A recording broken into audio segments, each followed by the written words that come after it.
If you like really good snacks, and popcorn is one of them, and you're a popcorn nut like I am, then you've got to have some basic ingredients. And one of the best ingredients that you can have is really good popcorn.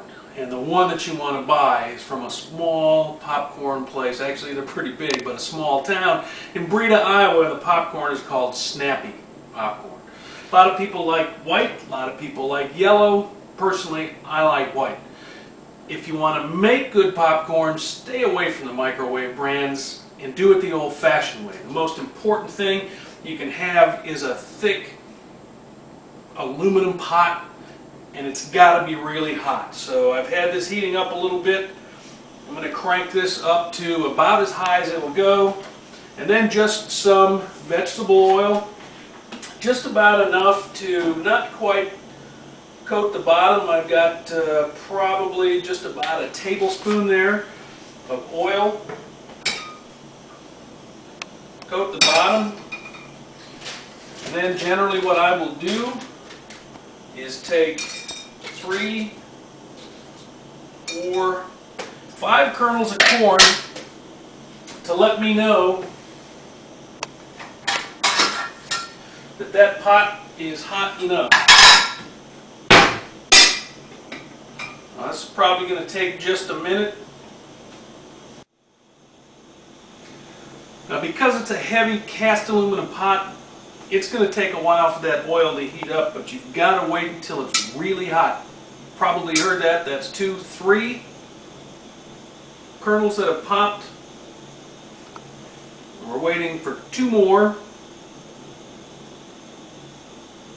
Sometimes all 5 of them won't go.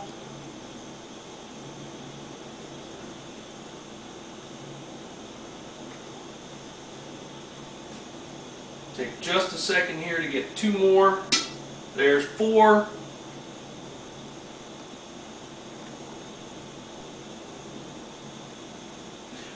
Once they all pop, you know that the oil is hot enough you can put the rest of the corn in.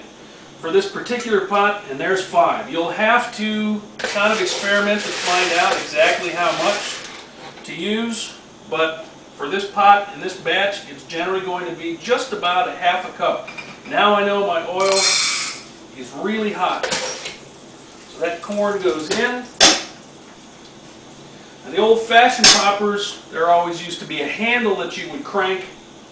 I don't have one of those, so the best thing you can do is shake it a little bit every now and then to ensure that the kernels get mixed around so that all of them get heated evenly. Because if they do, they pop a whole lot better and a lot faster.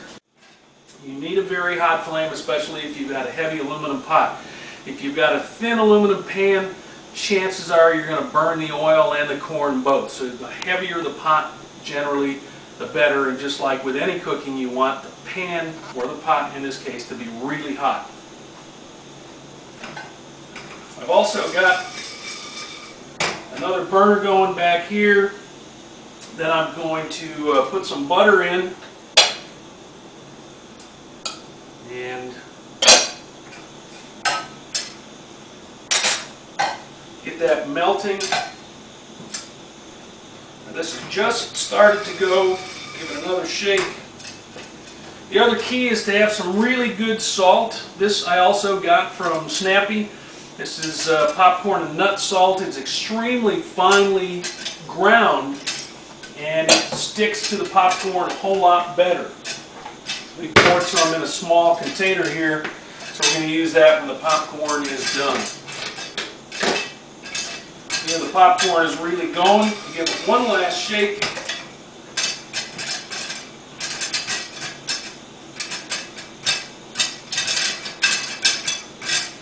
Meanwhile,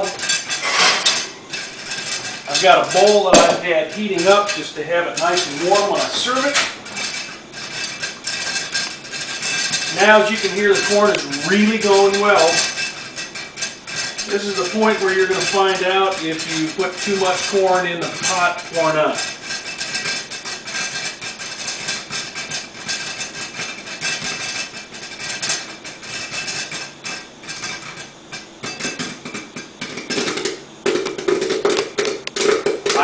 like to blow the lid just a little bit. That's always a good sign to me that I've had just the perfect batch.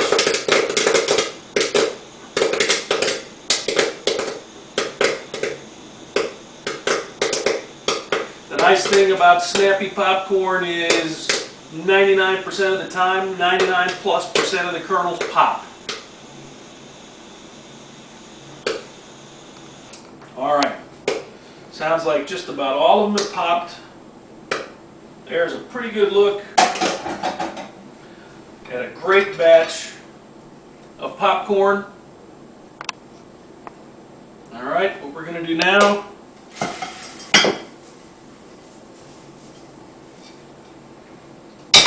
let's put it in the bowl. Whoa, always got one last one that wants to pop. We'll give it a generous dose of salt. Shake it up just a little bit. Try not to get it all over the place, which I have. And the last thing that we do, now that our butter is melted and hot, is to pour some of that butter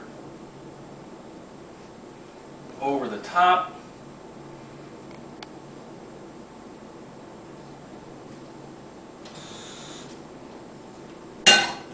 And I'll tell you what,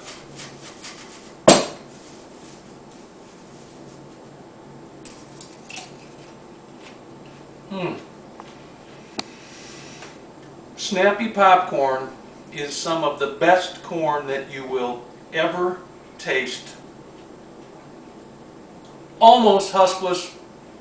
Every corn pops, or kernel pops, every time. Thanks for watching.